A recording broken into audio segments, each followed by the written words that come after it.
அனைவருக்கும் வணக்கம். இது உங்கள் வானவில் டிவியின் பென்ஸ் 360 வழங்கும் பேசும் நேரம். பேசும் நேரம். Connecting you with medical experts. இப்போலாம் வெஹிக்கிளோட யூசேஜ் ரொம்ப அதிகமாகிடுச்சு, எஸ்பெஷலி யங்ஸ்டர்ஸ் கிட்ட. அதனால நிறைய ஆக்சிடென்ட் கேஸை நம்ம நியூஸ் பேப்பர், சோஷியல் மீடியாலலாம் பார்க்குறோம். அதனால் அதிகமாக எலும்பு முறிவு தான் ஏற்படுதுன்னு சொல்கிறாங்க. இந்த எலும்பு முறிவு ஏற்படும் போது என்ன மாதிரி ட்ரீட்மெண்ட் எடுக்கணும், எப்படி அதுலேருந்து சீக்கிரம் ரெக்கவர் ஆகணுன்றதை பற்றிலாம் நமக்கு தெரியறதில்ல. ஸோ இதை பற்றிலாம் பேசுதான் இன்னைக்கு நம்ம கூட ஜாயின் பண்ணியிருக்காரு orthopaedic doctor Siddharth sir. Hello doctor. ஹலோங்க. Welcome to our show. Thank you. So doctor, இப்போ எலும்பில் நிறைய பேருக்கு பிரச்சனை வரும், அதாவது வலி வருது அதெல்லாம் சொல்லுவாங்க. அதை தாண்டி காமனாக சொல்கிற விஷயம் என்னென்னா ஃப்ராக்சர். எனக்கு எலும்பு ஃப்ராக்சர் ஆகிடுச்சு அப்படின்னு ஒன்று சொல்லுவாங்க. இந்த எலும்பு ஃப்ராக்சர் ஆகிறத எப்படி டயக்னோஸ் பண்ணுறது, அது எவ்வளோ நாள் வரைக்கும் ரெக்கவர் எடுக்கும், அதை பற்றி சொல்ல முடியுமா? நார்மலாக ஒரு எலும்பு ஃப்ராக்சர் அப்படின்றத நம்ம டயக்னோஸ் பண்ணுறதுக்கான ஃபஸ்ட்டு தீர்வு வந்துட்டு நம்ம முதல்ல ஹாஸ்பிட்டல் போகணும், டாக்டர் பார்க்கணும். அந்த டாக்டர் பார்த்த அப்புறம் டாக்டர் நார்மலாக எந்த எலும்பு உடஞ்சிருக்கு, என்ன ப்ராப்ளம் இருக்குது அப்படின்றத கிளினிக்கல் எக்ஸாமினேஷன் சொல்லுவாங்க. அந்த கிளினிக்கல் எக்ஸாமினேஷன்றதை நம்ம பண்ணி பார்க்கும்போது நார்மலாக ஒரு இடத்துல எலும்பு முறிவு ஏற்பட்டிருக்கான்றதை நம்ம கண்டுபிடிக்கலாம். இதை கண்டுபிடிச்ச பிறகு நார்மலாக ஃபஸ்ட்டு பேசிக்கான ஒரு இன்வெஸ்டிகேஷன் நம்ம என்ன எடுத்து பார்க்கணும்னா அது எக்ஸ்ரேன்னு எடுத்து பார்க்கும்போது எக்ஸ்ரேன்றது ஒரு டூ பிளேன் விஷயம். நம்ம முன்னாடி இருந்து பின்னாடி பார்ப்போம், சைடில் இருந்து சைடில் பார்க்கறது, ரெண்டு தான் பார்க்க முடியும். ஸோ அது பார்க்கும்போது நார்மலாக எலும்பு எவ்வளோ தூரத்துக்கு உடஞ்சிருக்கு, அது விலகி இருக்கான்றது தெரியும். இந்த எக்ஸ்ரே, சிடி ஸ்கேன் இது எல்லாமே எலும்பு பார்க்கறதுக்கான உதவுற விஷயம். இதை நம்ம பண்ணி பார்த்தோம்னா அதுக்கப்புறம் நம்ம இந்த எலும்பு முறிவு எந்த மாதிரியான எலும்பு முறிவு, இது ஒரு சிம்பிளான எலும்பு முறிவா இல்லை காம்ப்ளெக்ஸான எலும்பு முறிவான்றதை நம்ம கண்டுபிடிப்போம். இதை கண்டுபிடிச்ச பிறகு நம்ம அதுக்கான ட்ரீட்மெண்ட் எப்படின்றத ஆரம்பிப்போம். ஃபார் எக்ஸாம்பிள் இப்போ ஃபர்ஸ்ட் ஒரு சிம்பிளான எலும்பு முறிவு அப்படின்றத நம்ம வச்சுக்கிறோம் அப்படின்னு வச்சுக்கோங்களேன். ஸோ அதுக்கு நம்ம நார்மலாக ஒரு பேஷண்ட் பார்க்குறோம், அவங்க வயசை கணக்கு பண்ணுவோம், என்ன வேலை பண்ணுறாங்க என்னன்னு பார்க்க போகிறோம். இது எல்லாமே பார்த்துட்டு அவங்களுக்கு இது தேவையா, இப்போ நம்ம இந்த எலும்பு முறிவுக்கு ஒரு கட்டு போடணுமா, பிளாஸ்டர் ஆஃப் பாரிஸில் போட போகிறோமா, இல்லை வெறும் நம்ம கிரப் பேண்டேஜ் அப்ளை பண்ண போகிறோமா, இது மாதிரி சில விஷயங்கள்லாம் இருக்குது. ஸோ இதை நம்ம பார்த்துட்டு ஸ்பிளின்ஸ்ன்றது சில மாதிரி ரெடிமேடாக அவைலபிளாக இருக்குது. ஸோ அது மாதிரி எதனா பண்ணலாமான்றதை நம்ம பார்க்க போகிறோம். இது இல்லை காம்ப்ளெக்ஸான விஷயங்கள் அப்படின்னு வந்தால் அங்கே தான் அறுவை சிகிச்சைன்ற ஒரு ரோல் வருது. அறுவை சிகிச்சைக்கு இதுக்கு தேவையான அறுவை சிகிச்சைகள் என்னென்ன, இது நார்மலாக ஓப்பன் பண்ணுற அறுவை சிகிச்சை இருக்குது. அதே நேரத்தில் ஓப்பன் பண்ணாமல் நம்ம நார்மலாக வெறும் சின்ன சின்ன ஒயர், ஸ்பின்ஸ் இது மாதிரி closed reduction and internal fixation சொல்லுவோம் அந்த வார்த்தையை. ஸோ நம்ம ஸ்கின்னை ஓப்பனே பண்ணாமல் ஒரு பெர்குட்டேனியஸாக ஒரு சின்ன விஷயத்துலேருந்து ஒரு ஒயர் போடுறதோ இல்லை ஸ்க்ரூ போடுறதோ நம்ம மேலோட்டமாகவே பண்ணலாம். ஸோ அந்த மாதிரி விஷயத்தை பண்ணும்போது இதுக்கு எது தேவை, ஒரு ஃப்ராக்சர் அதோட பேட்டர்ன் இதை சார்ந்து தான் நம்மளோட ட்ரீட்மெண்ட் அமையும். ஸோ நார்மலாக ஒரு எலும்பு உடஞ்சி எலும்பு கூடுறதுக்கு மினிமம் 8 to 12 வீக்ஸ்ன்றது எடுக்கப்படும். இந்த 8 to 12 வீக்ஸ்ன்றது எடுக்கப்படுற டைம்ல it is of natural healing. நம்ம பண்ற ஃபிக்சேஷன்ன்றதை அந்த எலும்பை ஒன்னா படுத்துறதுக்கு, அலைன்மெண்ட்ல வைக்கிறதுக்கு, அதை ஹோல்ட் பண்றதுக்கு தான் இந்த ஃபிக்சேஷனே தவிர we are not doing anything for bone healing. Just இதெல்லாம் மெடிக்கல் மாத்திரை இதெல்லாம் கொடுக்கறதெல்லாம் எல்லா டாக்டர்ஸும் கொடுப்பாங்க. பட் போன் ஹீலிங்ன்றது ஒரு naturally occurring process which will take around ஒரு 8 to 12 weeks of time. Patient எலும்பு முறிவு ஏற்பட்டுச்சுன்னா கண்டிப்பாக ரொம்ப பாதுகாப்பான முறையில் இருக்க வேண்டும். அது இல்லை அப்படின்ற பட்சத்தில் திருப்பி எலும்பு முறிவு ஏற்படுறதுக்கு சான்ஸ் உண்டு. நம்ம ஆப்ரேஷனே பண்ணியிருந்தாலும் அந்த ஆப்ரேஷனில் போட்ட பொருட்கள் கூட பாலாகிறதுக்கோ இல்லை திருப்பி உடையறதுக்கோ சான்சஸ் அதிகமாக உண்டு. First 4 weeks of operation is very serious. இப்போ நீங்கள் ஆப்ரேஷன் சொன்னீங்களா, இந்த ஆப்ரேஷன் எந்த ஸ்டேஜ்க்கு அப்புறம் தேவைப்படும்? எல்லா இதுக்குமே ஆப்ரேஷன் தேவையா? கண்டிப்பாக தான். சிம்பிளான ஃப்ராக்சர்ஸ், நார்மலாக எலும்பு உடஞ்சிருக்கு, வெறும் கிராக் மட்டும் விட்டுருக்கு, இந்த மாதிரி கட்டத்தில் எப்பயுமே ஆப்ரேஷன்ன்றதை டாக்டர் யாருமே சஜஸ்ட் பண்ண மாட்டோம். நார்மலாக படிச்சிருக்கிறதுக்கான காரணம் இது ஒன்று தான். மக்கள் அதை கண்டிப்பாக புரிஞ்சிக்கணும். ஏன் புரிஞ்சிக்க மாட்டுறாங்கன்றது இன்னுமே கவலையாக இருக்குது. ஆஃப்டர் சயின்ஸ் இவ்வளோ டெவலப்மெண்ட் ஆகிருக்குன்னும் போது மக்களால் அதை ஏற்றுக்க முடியல. ஏன் ஏற்றுக்க முடியலன்றது நிஜமாக டாக்டராக இருக்க எங்களுக்கு நிஜமாக தெரியல. ஆப்ரேஷன்ன்றது தேவை இருந்தால் மட்டும்தான் பண்ண போகிறோமே தவிர ஒரு மெடிக்கலாக ஒரு ஆர்த்தோபெடிக் டாக்டர், ஒரு எலும்பு டாக்டரை நம்ம போய் பார்க்குறோம் அப்படின்ற பட்சத்தில் அவங்க போனாலே ஆப்ரேஷன்ன்றதை சொல்லுவாங்கன்றது தான் இப்போ மக்களோட நோக்கமாக இருக்குது. கண்டிப்பாக அந்த டாக்டருங்க யாருமே அப்படி சொல்கிறதுக்கான நோக்கம் எதுவுமே இல்லை. நார்மலாக எக்ஸ்ரே, இந்த மாதிரி சிடி ஸ்கேன்ஸ், இந்த ஸ்கேன்ஸ் எல்லாம் முறைப்படி பண்ண வேண்டிய இன்வெஸ்டிகேஷன்ஸ் எல்லாமே நம்ம பண்ணிட்டு அதுக்கப்புறம் என்ன தேவை, இந்த ஆப்ரேஷன் எப்போ பண்ணலாம் அப்படின்ற ஒரு ஸ்டேஜ் அப்படின்றப்போ வரும்போது தான் நம்ம அந்த ஆப்ரேஷன்ன்ற விஷயத்த சொல்லுவோம், அறுவை சிகிச்சை. இது ஏன் பண்ண போகிறோம் அப்படின்னா அந்த எலும்பு கோணலாக கூடிடுமோ இல்லை எலும்பு கூடாமல் கூட போயிடுமோ அப்படின்ற காரணத்தினால மட்டும்தான் நம்ம ஆப்ரேஷன் பண்ணுறமே சொல்கிறோமே தவிர எல்லா எலும்பு முறிவுக்கும் நம்ம ஆப்ரேஷன் பண்ண வேண்டிய கட்டாயமோ நிர்பந்தமோ கண்டிப்பாக இல்லை. டாக்டர் சைட்லேருந்து அதை நான் சொல்லிக்க விரும்புகிறேன்.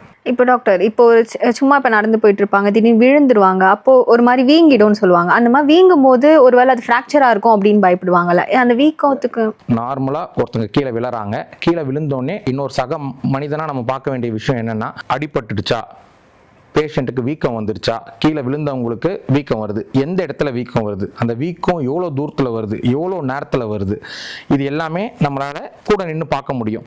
ஸோ இதை தாண்டி வந்துட்டு நார்மலாக மூட்டில் எலும்பு முறிவு ஏற்பட்டால், இப்போ கால் மூட்டில் ஏற்படுது, முழங்காலில் ஏற்படுது, கணுக்காலில் ஏற்படுது அப்படின்ற பட்சத்தில் மக்களால் பண்ண முடியாத ஒரே ஒரு விஷயம் என்னென்னா, கண்டிப்பாக எழுந்து அவங்களோட சொந்த எடையை அவங்களால சுமக்க முடியாது, நடக்க முடியாது. ஸோ அந்த மாதிரியான டைமில் வந்துட்டு நம்ம எமர்ஜென்சியாக பேஷண்ட் ஆம்புலன்ஸை கூப்பிட்டு ஹாஸ்பிட்டல் ஷிஃப்ட் பண்ணணும். இல்லை பேஷண்ட்டால் நடக்க முடியுது, காலில் அடிப்படல, இப்போ கையில் அடிபட்டிருக்க, வீக்கம் வந்திருக்கு, ஆனால் கையை நகர்த்த முடியல, கையில் எதுவும் பண்ண முடியலனாலும் நம்ம ஆம்புலன்ஸை ஷிஃப்ட் பண்ணணும் பேஷண்ட்டை. இது ரெண்டுமே இல்லை, இந்த வீக்கம் பொறுமையாக வருது, பேஷண்ட்டால் எல்லா வேலையும் பண்ண முடியுதுன்னா நம்ம டைம் எடுத்துகிட்டு பேஷண்ட்டோட கம்ஃபர்ட்டை ஃபஸ்ட்டு நம்மளை சேவ் பண்ணிக்கிட்டு அதுக்கப்புறம் நம்ம பேஷண்ட் ஹாஸ்பிட்டல் ஒரு ஓபி பேசிஸில் கூப்பிட்டு போனால் கூட ஓகே. இதை தாண்டி வெளி காயமோ ரத்தம் வருதோ, அதை தாண்டி நார்மலாக பேஷண்டால் நடக்க முடியலையோ கண்டிப்பாக உடனே ஹாஸ்பிட்டலுக்கு ஷிஃப்ட் பண்ணணும். சில ஃபர்ஸ்ட் எய்டுகள் நம்ம அங்கேயே பண்ண வேண்டிய காரணங்கள் இருக்குது. இப்போ ரத்தப்போக்கு நிறைய இருக்குது, அடிபட்டிருக்கு, ஒருத்தருக்கு அடிபட்டு எலும்பு வரைக்கும் வெளியிலேயே தெரியலாம். அந்த மாதிரியான கட்டத்திலலாம் வந்துட்டு எந்த இடத்துல அடிபட்டிருக்கோ அங்கே ஒரு டைட் பேண்டேஜிங்கோ, நம்மளால் முடிஞ்ச அளவுக்கு அங்கே இருக்கிற ஃபெசிலிட்டிஸ் வச்சுட்டு ஒரு கட்டையோ இல்லை கார்ட்போர்டோ எதுவோ வச்சுட்டு அந்த எலும்பு மூட்டை வந்து நம்ம இம்மொபிலைஸ்னா ஒரு மூட்டு ஜாயிண்ட்டை நகர்த்தாமல் இருக்கணும். ஏன்னா முட்டிக்கிட்டு அடிபட்டு இருந்ததுன்னா மடக்கிறத நீட்டுறதை தவிர்க்கணும். ஏன்னா அந்த ஃப்ராக்சர் இன்னும் மோசமாகவும் இருக்க காரணத்துக்காக நம்ம இம்மொபிலைஸ் பண்ணிட்டோம் அப்படின்னா பேஷண்ட்டுக்கு வந்து ஃபர்ஸ்ட் ஆஃப் ஆல் ஒரு பெயின் ரிலீஃப்ன்றது வரும். அதை தாண்டி இந்த ரத்தப்போக்கு இருக்க இடத்துல ஒரு கம்ப்ரெஷன் பேண்டேஜிங், நம்ம ஒரு கீழே கிடக்கிற துணியோ இல்லை நம்மளோட சாரி இல்லை துப்பட்டாவோ இல்லை கர்ச்சீஃபோ வாட் எவர் இட் இஸ், அதை எடுத்து நம்ம நார்மலாக ஒரு இடத்துல காலில் கட்டுறோம் அப்படின்னாலே இந்த கம்ப்ரெஷன்லேயே ப்ளீடிங் கொஞ்சம் ஸ்டாப் ஆகும்.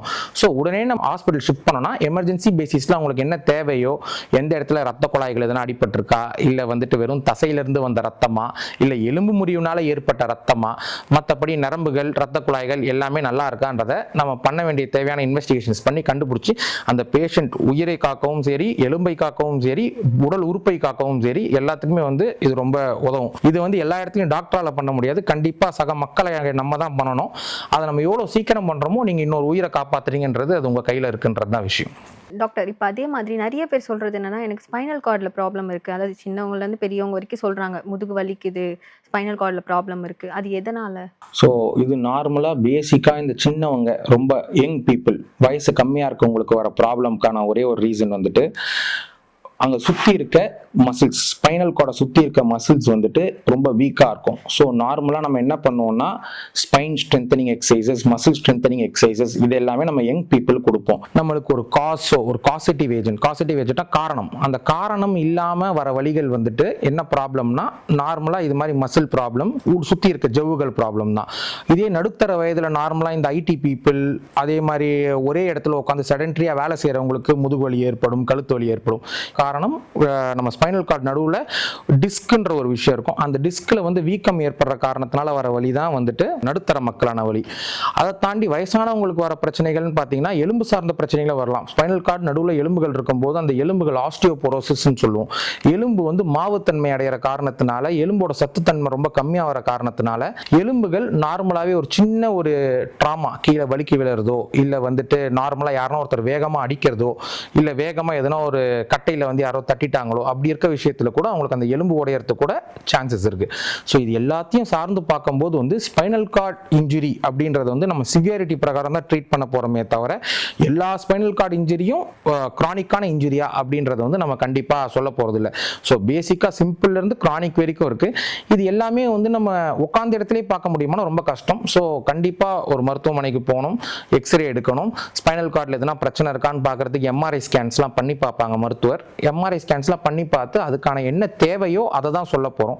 ஸோ ஸ்பைனல் கார்டில் நார்மலாக இந்த எலும்பு உடையிறது, இந்த வயசானவங்களுக்கு வர பிரச்சனைகள் இது எல்லாமே வந்துட்டு அதுலேயே வந்துட்டு கேட்டகரிஸ் பிரித்து தான் நம்ம ட்ரீட் பண்ண போகிறோமே தவிர எலும்பு உடைஞ்சாலே ஸ்பைனல் கார்ட்லேயும் ஆப்ரேஷன் பண்ணுவோமா கேட்டால் கண்டிப்பாக பண்ண போகிறது இல்லை. ஸோ நார்மலாக ஒரு எலும்பு மட்டும் உடைஞ்சிருக்கு அப்படின்னா நம்ம ஒன்றும் பண்ண மாட்டோம். அந்த எலும்பு உடைஞ்சி விலகிருக்கு அப்படின்ற பட்சத்தில் எதனா பண்ணணுமான்றதை யோசிப்போம். இல்லை அந்த எலும்பு உடைஞ்சி பின்னாடி வர நரம்பு அழுத்தம் கொடுக்குது அப்படின்ற பட்சத்தில் நம்மளுக்கு உங்களுக்கு வந்துட்டு அதுக்கு வந்து ஆப்ரேஷன் தேவைப்படலாம் என்ற சுச்சுவேஷன். இல்லை சில பேர் இந்த பேராலிசிஸ்ன்னு சொல்லுவாங்க, இந்த எலும்பு உடையிறதுனால வந்து சில பேருக்கு பின்னாடி இருக்க நரம்பு அழுத்தி அந்த நரம்பு கட் ஆயிடும், அதில் கட்டி கால் கை வந்து செயல் இழக்கும். இப்போ கழுத்தில் அடிபட்டுச்சுன்னா கையில் செயல் இழக்கும், ஏன்னா கழுத்துல இருந்தால் வந்துட்டு எல்லா நரம்பும் கைக்கு வர்றது, அடிமுதுகுல இருந்து தான் நம்ம காலுக்கு எல்லா நரம்பும் வர்றது கீழே. ஸோ அந்த கால்கள் கைகள் செயல் இழக்கும் போது கண்டிப்பாக அது வந்து நம்ம அந்த கோல்டன் ஆர்ன்னு சொல்றது தான். எவ்வளோ சீக்கிரம் நம்ம இன்டர்வீன் பண்ணி, எவ்வளோ சீக்கிரம் உங்களுக்கு ஆப்ரேஷன் பண்ணி, எவ்வளோ சீக்கிரம் அந்த நரம்பை திருப்பி நம்மளால கொடுக்க முடியும் அப்படின்றதுல தான் வந்துட்டு அவங்களோட அடுத்த ஃபியூச்சர் வாழ்க்கையே இருக்குன்றது தான் வந்துட்டு பார்க்க வேண்டிய விஷயம். டாக்டர், இப்போ நீங்கள் சொன்னீங்க இந்த ஆப்ரேஷன் பண்ணணும்னா பயப்பட வேணாம். ஆனால் எல்லாருமே என்னன்னா, இப்போ உள்ள வந்து டைட்டானியம் பிளேட்ஸ் வச்சிருவாங்க, ஸ்க்ரூ வச்சிருவாங்க, என் உடம்புல அதெல்லாம் வச்சா நான் எப்படி இருப்பேன் அப்படிலாம் ஒரு மாதிரி பயப்படுறாங்கல்ல, அது எதனால? கண்டிப்பாக நீங்கள் கேட்குறது ரொம்ப ரொம்ப தேவையான கேள்வி. இப்போதைக்கு நார்மலாக இதுக்கான மக்களுக்கான விழிப்புணர்வு வந்து ரொம்ப கம்மி இதில். ஏன் அப்படின்னா வந்துட்டு எல்லாரும் நீங்கள் பயப்படுற மாதிரி தான் கண்டிப்பாக பயம்ன்றது வந்துட்டு ரொம்ப அதிகமாக இருக்கும். அந்த விஷயத்தில் நான் ரொம்ப தெளிவுபடுத்த விரும்புகிறேன். ஸோ இதில் டைட்டானியம் பொருட்கள் பற்றி பயப்பட வேண்டிய அவசியம் எதுவுமே இல்லை.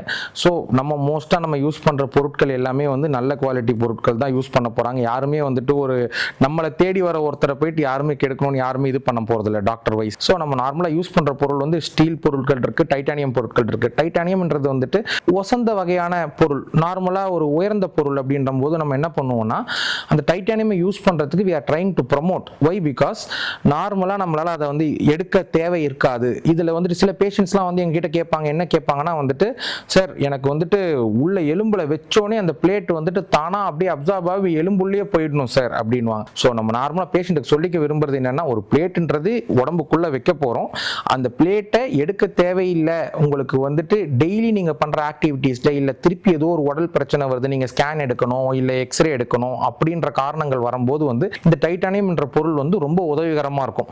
ஏன்னா வந்து இதை எடுக்க தேவையில்லை. இது டைட்டானியம் ஒரு மெட்டல் இருந்ததுன்னா உங்களால போயிட்டு எம்ஆர்ஐல எடுக்க முடியாது, ஒரு சிடி ஸ்கேன் எடுக்க முடியாது. அப்படின்ற பட்சத்துல இந்த மெட்டல் என்ற பொருள் வந்துட்டு அது வந்து கோஆபரேட் பண்ணிக்கும். ஸோ எம்ஆர்ஐ பண்ண முடியும். ஒரு மெட்டல் இருக்கும்போது நார்மலா யாரும் ஸ்கேன் பண்ண மாட்டாங்க. நீங்க இப்போ ஒரு எம்ஆர்ஐ ஸ்கேன் மிஷின்ல போனீங்க அப்படின்னா வந்துட்டு நார்மலா என்ன சொல்லுவாங்கன்னா, நீங்க போட்டிருக்க கோல்டு ரிங்ஸ் இது எல்லாத்தையும் எடுத்து வச்சுட்டு தான் போகணும். ஏன்னா எம்ஆர்ஐ வந்து இந்த மெட்டலை வந்து அட்ராக்ட் பண்ணும். நீங்க நினைக்கிறதோட ரொம்ப மோசமான அட்ராக்ட் பண்ணும். நிறைய நீங்க இப்போ சோஷியல் மீடியால இந்த வீடியோஸ்லாம் பார்ப்பீங்க, பேஷண்ட் போய் நிற்பாங்க, சும்மா ஒரு மெட்டலை வச்சு காட்டுவாங்க, நேராக போயிட்டு அந்த மிஷின் உள்ள போய் அப்படியே போயிட்டு மிஷின் வெடிஞ்சிரும், இதெல்லாம் நீங்க பார்ப்பீங்க. ஸோ மெட்டல் வந்து ரொம்ப அட்ராக்ட் பண்ணும். டைட்டானியம் வந்து it is safest metal. So அதனால தான் அதை யூஸ் பண்ண ஆரம்பிச்சிருக்கோம். இப்போ எல்லாத்துக்குமே அதை யூஸ் பண்றது பெட்டர் அப்படின்றதுக்காக தான் நம்ம சஜஸ்ட் பண்றோம். ஸோ ஒரு இம்ப்ளான்ட்ன்ற விஷயத்தை வச்சுட்டு எடுக்கணும்ன்ற அவசியம் கண்டிப்பா இல்லை, 100% 100% இல்லை. அந்த இம்ப்ளான்ட் எடுக்கணும் அப்படின்ற விஷயம் எங்க நம்மளுக்கு தேவைப்படுதுன்னா, அதுல எதுனா பிரச்சனை இருக்கு, இல்ல பேஷண்ட் வந்துட்டு வலிக்குதுன்றாங்க, இல்ல அந்த இடத்துல திருப்பி அடிபட்டிருக்கு, பிளேட்டை தாண்டி ஒரு ஃப்ராக்சர் ஆயிருக்கு, ஸோ பெரிப்ராஸ்தட்டிக் ஃப்ராக்சர்னு சொல்லுவோம் இதை, அந்த மாதிரி எதுனா ஃப்ராக்சர், அந்த இம்ப்ளான்ட்டை சார்ந்த ஃப்ராக்சர் இருக்கு, அப்போ அந்த பிளேட்டை எடுத்துட்டு வேற பிளேட் போட வேண்டிய கட்டாயம். இந்த மாதிரி டைம்ல தான் வந்து நம்ம அந்த பிளேட்ஸை எடுப்போமே தவிர நார்மலா ஒரு போட்ட இம்ப்ளான்ட்டை நார்மலா எடுக்க மாட்டோம். அதே நேரத்தில் எடுக்க வேண்டிய பொருட்கள்லாம் இருக்கு, அதெல்லாம் வந்துட்டு உடனே எடுத்துருவோம். நார்மலா 4 to 6 வாரத்துல எடுத்துருவோம். இது எல்லாமே வந்துட்டு நம்மளோட டே டு டே என்ன பேசிஸ்ல நம்ம பண்ண போறோம், என்ன பொருள் நம்ம போட்டிருக்கோன்றதை பொறுத்து தானே தவிர பிளேட்ஸ் அண்ட் ஸ்க்ரூஸ் நம்ம வந்து எப்படி இருந்தாலும் எடுக்கிறதுக்கு சஜஸ்ட் பண்ண மாட்டோம். வேணும் அப்படின்னா பேஷண்ட்ஸ் எடுத்துக்கலாம், 2 இயர்ஸ்க்கு அப்புறம் கண்டிப்பா எடுத்துக்கலாம். ஏன்னா எலும்பு கூடி அதுக்கான முழு தன்மை முழு சத்து அடைஞ்ச அப்புறம் நம்ம வந்து அந்த பிளேட் அண்ட் ஸ்க்ரூ ரிமூவ் பண்ணலாம். சில பேர் 10-20 வருஷம் கழிச்சு வந்து இந்த பிளேட் அண்ட் ஸ்க்ரூ எடுக்கணும்னு வருவாங்க.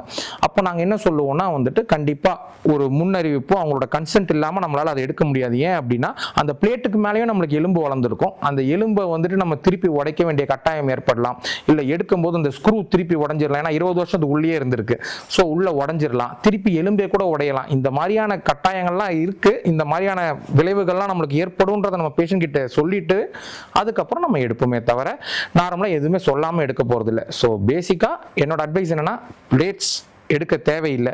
உங்களுக்கு எடுக்கணும்னா ரொம்ப சீக்கிரமா எடுத்துடணும். இதை வந்துட்டு டிலே பண்ணி எடுக்கிறேன், ஒரு 10 வருஷம் கழிச்சு 20 வருஷம் கழிச்சு எடுக்கிறேன், கண்டிப்பா எடுக்கக்கூடாது. இப்போ டாக்டர் சொன்ன இன்ஃபர்மேஷன்லாம் உங்களுக்கு ரொம்ப யூஸ்ஃபுல்லா இருந்திருக்கும் நம்புறேன். நான் உங்க தேவி பிரியா, இது உங்கள் பேசும் நேரம்.